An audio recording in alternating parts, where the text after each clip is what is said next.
সমাজসেবায় সাইফুদ্দিন কাদের চৌধুরী ছিলেন নিবেদিত প্রাণ, বললেন ডক্টর হোসেন জিল্লুর রহমান। টেকনাফে কোস্টগার্ড ও পুলিশের যৌথ অভিযানে হ্যান্ড গ্রেনেড, তাজা গোলা ও দেশীয় মদ জব্দ। শিরোনাম শুনলেন, এখন বিস্তারিত। পার্ক আইসক্রিম স্বাদে গুণে ও মানে অতুলনীয়। HR ফুডের একটি পণ্য। মানব হিতৈষী সাইফুদ্দিন কাদের চৌধুরী 10ম মৃত্যুবার্ষিকী উপলক্ষে 30 মে শুক্রবার রাতে চিটাগং ক্লাব অডিটোরিয়ামে স্মরণসভা অনুষ্ঠিত হয়। এই সভায় স্মরণসভা কমিটির আহ্বায়ক ও ডেইলি পিপলস ভিউর সম্পাদক ওসমান গনি মনসুর সভাপতিত্ব করেন।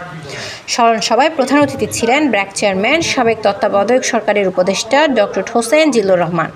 গেস্ট অফ অনার ছিলেন সাবেক মহা হিসাব নিয়ন্ত্রক ও নিরীক্ষক এবং সোনালী ব্যাংকের বর্তমান চেয়ারম্যান মোহাম্মদ মুসলিম চৌধুরী। বিশেষ অতিথি ছিলেন শিপিং ব্যবসায়ী মরহুমের কনিষ্ঠ ভ্রাতা জামাল উদ্দিন কাদের চৌধুরী। স্বাগত বক্তব্য দেন সাইফুদ্দিন কাদের চৌধুরীর কনিষ্ঠ সন্তান সাকিব কাদের চৌধুরী। এই স্মরণসভায় সাইফুদ্দিন কাদের চৌধুরীর পরিবার, রাউজান ও রাঙ্গুনিয়া সহ চট্টগ্রামের বিভিন্ন জায়গার 5 শতাধিক বিশিষ্ট ব্যক্তিবর্গ উপস্থিত ছিলেন। গোপন সংবাদের ভিত্তিতে আজ শনিবার সকাল 5টায় কোস্টগার্ড পূর্ব জোন অধীনস্থ বাংলাদেশ কোস্টগার্ড স্টেশন টেকনাফ এবং টেকনাফ থানার পুলিশের সমন্বয়ে টেকনাফ থানাধীন দমদমিয়ার নেচার পার্ক এলাকায় একটি বিশেষ অভিযান পরিচালনা করা হয়। অভিযান পরিচালনাকালীন নেচার পার্কের ভেতর একটি পুকুরে ঘণ্টাব্যাপী তল্লাশি চালিয়ে অভিনব কায়দায় ডুবন্ত অবস্থায় একটি বস্তা শনাক্ত করা হয়।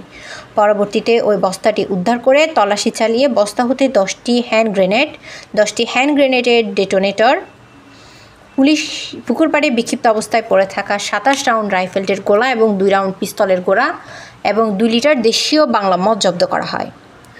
অভিযান চলাকালীন যৌথ বাহিনীর উপস্থিতি টের পেয়ে বিস্ফোরক পাচারকারীরা পালিয়ে যায়।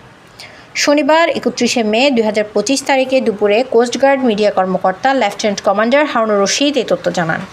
জব্দকৃত হ্যান্ড গ্রেনেড, ডেটোনেটর, তাজা গোলা ও মাদকদ্রব্য পরবর্তীতে আইনানুগ ব্যবস্থা গ্রহণ করা হয়।